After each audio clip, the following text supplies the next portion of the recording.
동영상은 실제 이 전쟁의 그 딱 하루 동안 휴전, 크리스마스 휴전이라고 하는 유명한 역사의 기록에 남겨 있습니다.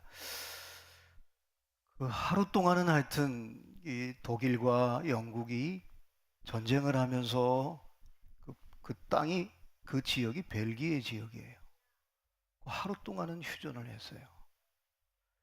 근데 그 뒤에 4년 동안 전쟁하면서 1,000만 명이 죽는 인류 역사에 이제 비극을 남겼던 역사의 기록이 되어 있는데,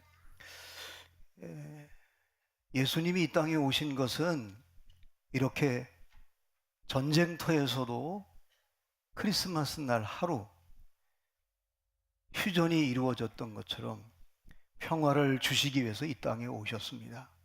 여러분이 아시는 대로 평화는 회복된 상태를 평화라고 얘기합니다. 다툼과 싸움과 미움과 갈등과 분노와 끊임없는 악순환 속에서 다시 회복되는 상태를 우리는 샬롬이라고 얘기합니다. 근데 오늘 목사님께서 읽어주신 말씀 가운데 몇 가지 우리가 성탄절날 꼭 생각하고 넘어가야 할 게 있는데, 첫 번째는 구주라고 그랬어요. 주. 왜 이 말을 썼느냐면 당시 아구스토라고 하는 가이사의 황제, 로마의 황제는 평화라고 하는 걸 모토로 해서 로마를 이끌어 갔어요. 로마가 점령한 땅은 팍스 로마, 로마의 모든 점령한 나라는 평화가 있을 것이다. 근데 그 평화는 회복된 평화가 아니라 지배하는 평화예요. 자유도 없고 회복도 없고 무조건 지배로 인해서 저항하지 못하게 하는, 꼼짝 못하게 하는, 조용하게 만드는 사람이 만든 평화였어요. 그런데 예수님은 이 땅에 오셔서 모든 인류에게, 특히 예수 그리스도를 영접하는 자, 믿는 자들에게는 회복된 상태를 주신다는 거예요. 그래서 오늘 성경에 직업이 의사였던 누가는 성탄절에 예수님을 이 땅에 왜 오셨느냐? 어떻게 오셨느냐? 주로 오셨다는 거예요.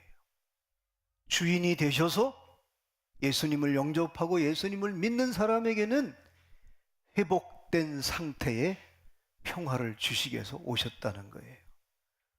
두 번째, 우리가 이 성탄절날 꼭 생각하고 넘어가야 할 것이 있는데, 그거는 왜 말구유에 오셨는가?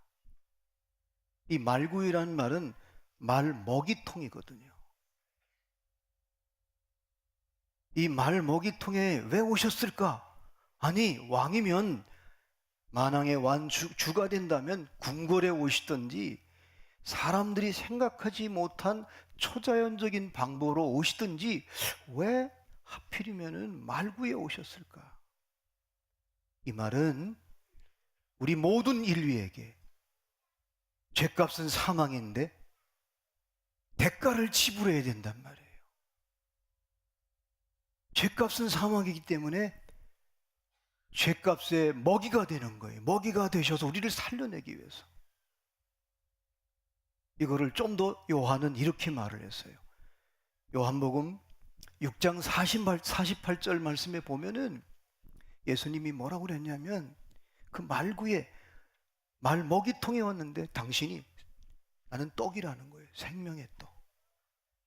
그래서 누구든지 예수님을 먹는 사람, 예수님의 생명의 떡을 먹는 자는 구원받을 뿐만 아니라 새 생명을 얻고 하늘의 평화를 누리고 살게 된다는 거예요. 그래서 여러분, 예수님이 말 먹이통에 오셨어요. 세 번째로, 왜 예수님은 어린아이로 오셨을까? 모든 것을 한꺼번에 완벽하게 회복시키고 기계적으로, 초자연적으로 회복할 수도 있을 텐데 왜 어린아이로 오셨느냐면, 저와 여러분의 인생이 어릴 적부터 장년, 노년 때까지 전 인생을 회복시키기 위해서.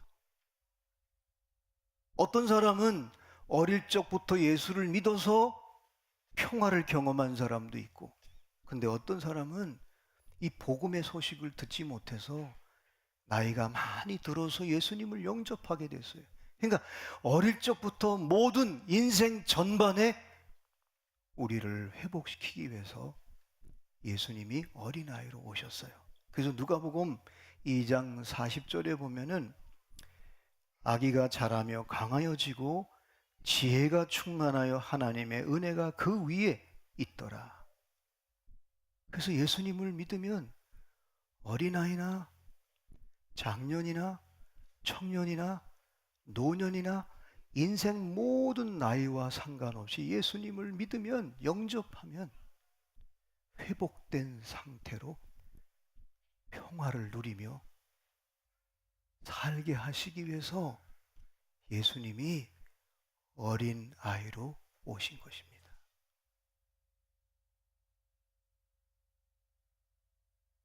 마지막으로 여러분이 꼭 생각할 게 있는데, 그게 뭐냐면 오늘 본문에 보니까 12절에 너희가 가서 강보에 쌓여 구유에 누인 아기를 보리니 이것이 너에게 표적이니라. 표적이 뭘까요? 여러분, 기적과 표적은 조금 다른 의미가 있는데, 기적은 영어로 미라클이라고 그래요. 기적은 자연 현상에 우리 인간의 상식을 초월해서 나타나는 현상을 말해요. 물론 하나님께서 기적도 베푸셔요.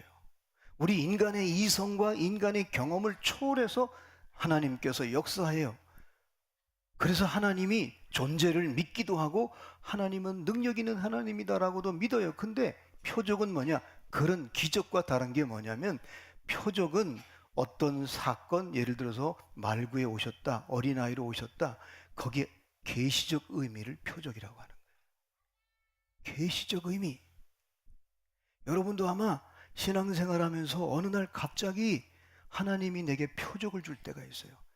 내가 포기하려고 했는데, 내가 모든 것을 완전히 정리하려고 했는데 갑자기 간밤에 꿈을 꿨어요. 근데 그게 사인이야. 표적은 사인이잖아요. 영어로 말하면 사인은 뭐예요? 하나님의 계시예요. 하나님의 뜻이에요. 하나님이 앞으로 너를 향해, 너의 가정을 향해, 너의 공동체를 향해 어떤 계획을 갖고 있느냐, 그것을 계시적 의미가 표적이에요. 자, 어린아이로 오셨어요. 말구에 오셨어요. 놀라운 표적이잖아요. 모든 인류의 생명의 떡이 되신 그 계시적 의미. 어린아이로 오셔서 인생 모든, 어린아이나 장년이나 모든 인생 전반에 예수님을 바라보고 믿는 자에게 회복의 상태를 주시는 그 예수님. 그래서 예수님이 말구에 오시고 예수님이 어린아이로 오셔서 이것을 너희에게 표적이니라고 말씀하셨습니다. 계시성을 늘 생각해야 돼요. 여러분, 가늠하다 현장에 잡힌 여인이, 만약에 바리새인들은요 지금 예수님을 죽이려고 음모를 피운 거예요. 왜냐하면 만약에 가늠하다 현장에 잡힌 여인을 돌로 치지 마라 그러면 율법에 저촉돼요. 죽이지 말라 그러면 이게 로마의 법에 걸리는 거예요. 그러니까 예수님이 기가 막히게 그것을 피해 갔어요. 너희 가운데 죄가 없는 사람이 있다면 이 사람을, 이 여인을 돌로 치라 그랬더니 전부 갔어요. 왜? 인간은 다 죄인이기 때문에. 근데 예수님이 뭐라고 말씀하셨냐면, 그 여인에게 나도 너를 정죄하지 아니하노니 가서 다시는 죄를 짓지 말라. 이 놀라운 메시지에는 놀라운 표적도 담겨 있어요. 뭐냐면 이 말의 의미는 너의 죄를 내가 다 뒤집었을 거다. 내가 이 땅에 있는 모든 인류의 죄를 뒤집었을 거야. 가서 죄를 짓지 말라는 말은 뭐예요? 여러분, 죄를 지면 평화가 깨져요. 죄를 지면 화평이 없어요. 그죠? 여러분, 죄를 진 사람은요, 마음에 평화가 없습니다. 가슴이 두근두근거리고. 이게 여러분, 죄 지은 사람의 상태인 거예요. 근데 예수님이 이 땅에 평화를 주러 오신 목적이 뭐냐? 죄를 이기면, 죄를 회복되면, 죄를 고백하고 죄를 용서받으면 그때 회복된 상태가 바로 샬롬이에요. 자, 그렇다면 저와 여러분은 그리스도인이란 말이에요. 성도는 온전한 자가 아니에요. 여러분, 교회 와서 오해하지 마세요. 우리 모두는 온전한 자가 아니에요. 그런데 자신의 행위로 평화를 만드는 사람들이 아니에요. 어떻게 평화를 만들어요, 여러분? 예수님의 그 십자가에서 모든 죄를 다 먹히시고 우리에게 떡이 되어 주셔서 그 예수님을 영접하고 예수님의 말씀을, 예수님의 이름을, 예수님의 권세를 믿는 자들에게 그때부터 온전해지기 시작하는 거예요. 예수님이 나를 위해 이 땅에 오셔서 어린아이로 오셨고 말구에 오셨고 그것이 표적이 돼서 거기에 계시가, 놀라운 계시의 역사가 있는 거예요. 그래서 사랑하는 여러분, 예수님이 나를 위해 대신 십자가를 지시기 위해서 이 땅에 오셨어요. 여러분이 믿으면, 의지하면 그때부터 저와 여러분은 회복된 상태, 평화가 임할 줄로 믿습니다. 두 번째, 동시에 저와 여러분이 내가 타자를 위해서, 내 옆에 있는 사람을 위해서 내가 죽으면, 내가 먹히면 그때부터 평화가 임합니다. 여러분, 우리는 셀 공동체라고 하는 하나님의 나라의 그림자를 이렇게 누리면서 오랫동안 세월을 지내서 왔어요. 셀에서 여러분, 셀장님이, 셀 가족들이 상호 책임지고 자기를 있는 것을, 인격을 먹게 하고 사랑을 먹게 하고 내게 있는 물질을 떼어서 먹게 할 때 공동체의 회복의 역사, 평화가 임하는 것을 우리는 오랫동안 경험했습니다. 어쩌면 그것이 표적입니다. 아, 우리 셀장님, 저 영적 가족을 통해서 내가 저 자기 거를 띄워주는 거예요. 아니, 또 먹히는 거예요. 그랬더니 그 사람이, 그 가정이 회복되면서 평화가 임하는 거예요. 그래서 하나님의 나라는, 로마서 14장 17절 말씀에 하나님의 나라는 먹고 마시는 것이 아니라 오직 성령 안에서 의와, 의가 뭐예요? 십자가의 의, 예수 그리스도의 의, 하나님과의 관계가 회복된 상태, 그 상태가 뭐예요? 평화예요. 의와 평강과 뭐라고 그랬어요? 희락, 기쁨이 있는 거예요. 그래서 죄를 회개한 사람은 주님과 나 사이에 평화가 이루어지고 내 삶에 기쁨이 있는 거예요.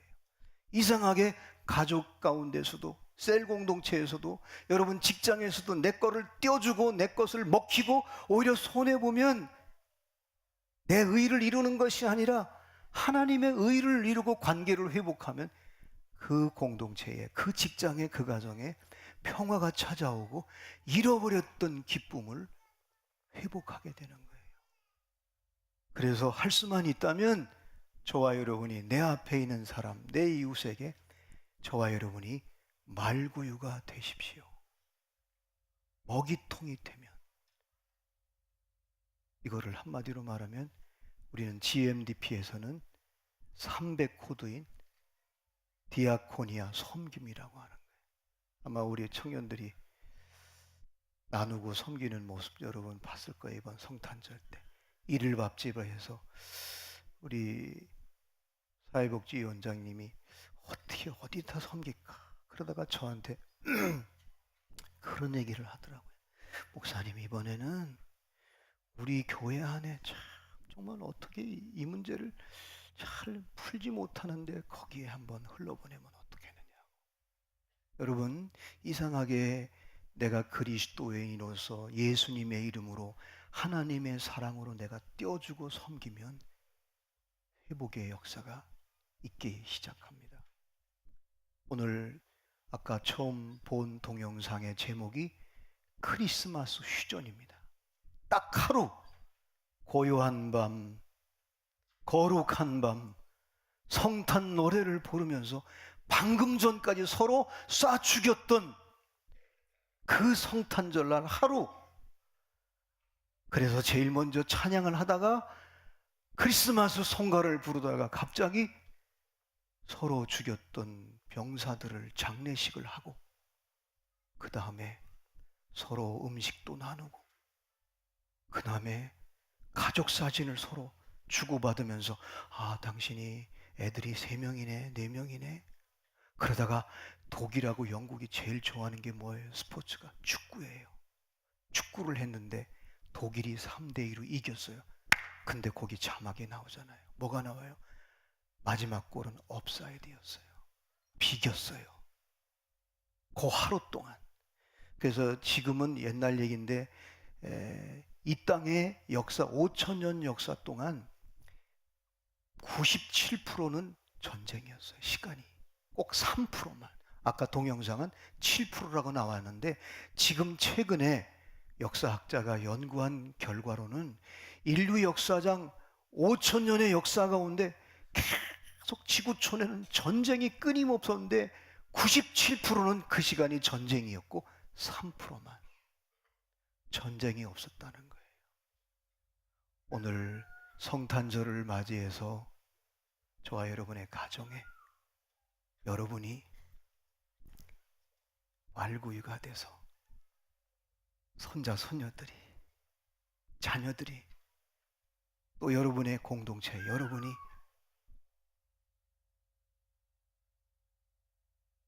나를 먹도록, 아니 내가 띄워주고, 그래서 잃어버렸던 평화를 회복하는, 여러분 평화가 있을 때 자유하거든요. 그래서 설교 제목을 자유와 표적. 오늘 말씀대로 여러분이 그렇게 살아가는 성탄절이 될 수 있기를 주님의 이름으로 축원합니다.